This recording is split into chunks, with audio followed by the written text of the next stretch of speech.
ព្រះសម្មាសម្ពុទ្ធបរមគ្រូនៃយើងទ្រង់បានត្រាស់ដឹងឡើងថ្មីព្រះអង្គទ្រង់ពិចារណាថាធម៌ដែលតថាគតបានត្រាស់ដឹងនេះមានសភាពជ្រាលជ្រៅពេកណាស់ពិបាកដល់សត្វទាំងឡាយនឹងអាចដឹងអាចយល់បានក្រោយមកព្រះសម្មាសម្ពុទ្ធព្រះអង្គពិចារណាប្រៀបធៀបនិស្ស័យរបស់សត្វទាំងឡាយទៅនឹងផ្កាឈូក4ចម្ពោះដែលដុះចេញមកក្នុងទីផ្សេងគ្នា1ឧខដេតញ្ញូបុគ្គលដែលយល់ច្បាស់នៅធម៌ភ្លាមក្រោយពេលដែលគ្រាន់តែបានស្ដាប់បានឮនៅធម្មទេសនាឬក៏ពាក្យព្រានប្រដៅត្រឹមតែមួយគាថាយ៉ាងខ្លីប្រៀបដូចទៅនឹងបុគ្គលនេះទៅនឹងផ្កាឈូកដែលដុះខ្ពស់ផុតពីផ្ទៃទឹករងចាំតែត្រូវទទួលពន្លឺថ្ងៃច្រាលឡើងកាលណាក៏រីករាស់ឡើងបានទី2វិបច្ចតញ្ញបុគ្គលបានស្ដាប់ត្រឹមតែមួយគាថាខ្លីហើយត្រូវការសេចក្តីអធិប្បាយបន្ថែមតទៅទៀតទើបអាចយល់ជាក់ច្បាស់នៅធម៌បានប្រៀបដូចទៅនឹងផ្កាឈូកដែលដុះផុសចេញមកបំរះប៉ះនឹងផ្ទៃទឹកដែលអាចនឹងរីករាស់នៅថ្ងៃបន្ទាប់ទី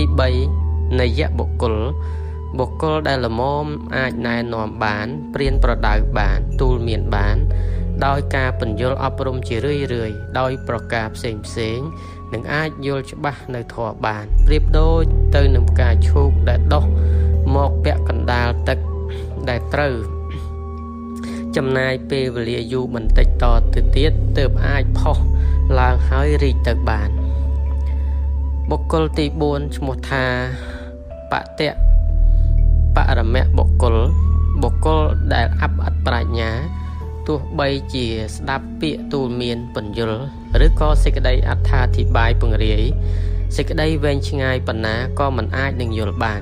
បុគ្គលពួកទី4នេះច្រើនតែលុះនៅក្នុងអំពើអាក្រក់ផ្សេងមានអបាយមុខទាំង4មានស្រីស្រាលបែងស៊ីសងនឹងការពពាក់ពពូនសេពគប់តែនឹងមនុស្សអាក្រក់ជាដើមមិនមានចិត្តចង់រៀនសូត្រមិនស្ដាប់ពាក្យទូលមានព្រានប្រដៅឡើយបើគេមានឱកាសបានសិក្សារៀនសូត្រឬក៏ខំប្រឹងអប់រំទូលមានខ្លួន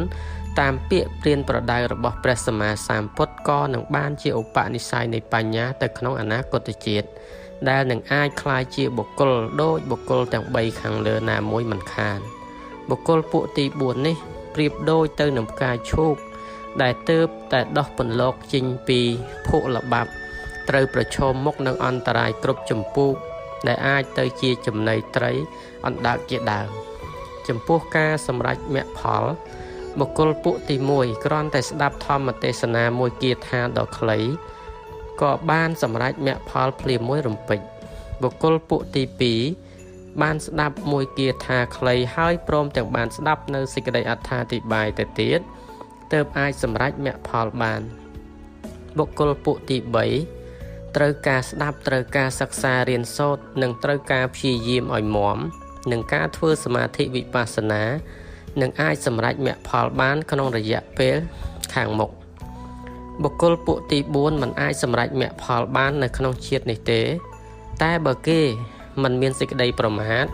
គេមានសេចក្តីព្យាយាមមាំខំប្រឹងសិក្សាខំប្រឹងប្រតិបត្តិគេនឹងបានជាឧបនិស្ស័យកើតជាមនុស្សឬទេវតាក្នុងជាតិខាងមុខនឹងបានសម្រេចមគ្គផលក្នុងជាតិបន្តទៅមុខទៀតធ្វើបុណ្យកុំចាំដល់ខ្លួនចាស់ទើបនឹកឃើញធ្វើការចែកទានកុំចាំដល់មានទ្រព្យច្រើនទើបនឹកឃើញឲ្យការរក្សាសិលកុំចាំដល់ចាស់ទុនខ្សោយទើបរក្សាការចែករំលែកចំណេះដឹងកុំចាំដល់តែរៀនចប់បណ្ឌិតទើបចែកការជួយសង្គមកុំចាំដល់ខ្លួនមានបុណ្យស័ក្តិច្រើនព្រោះជីវិតយើងម្នាក់ខ្លីណាស់កើតរលត់ទៅរាល់ថ្ងៃមិនទៀងគួរធ្វើសេចក្តីល្អឲ្យបានច្រើនបំផុតតាមដែលអាចធ្វើទៅបានតាន់ឱកាសជីវិតរបស់យើងនៅមានការរស់នៅប្រកបដោយសេចក្តីល្អមានមេត្តាមានសិលធម៌មានគុណធម៌យើងនឹងមានសេចក្តីសុខ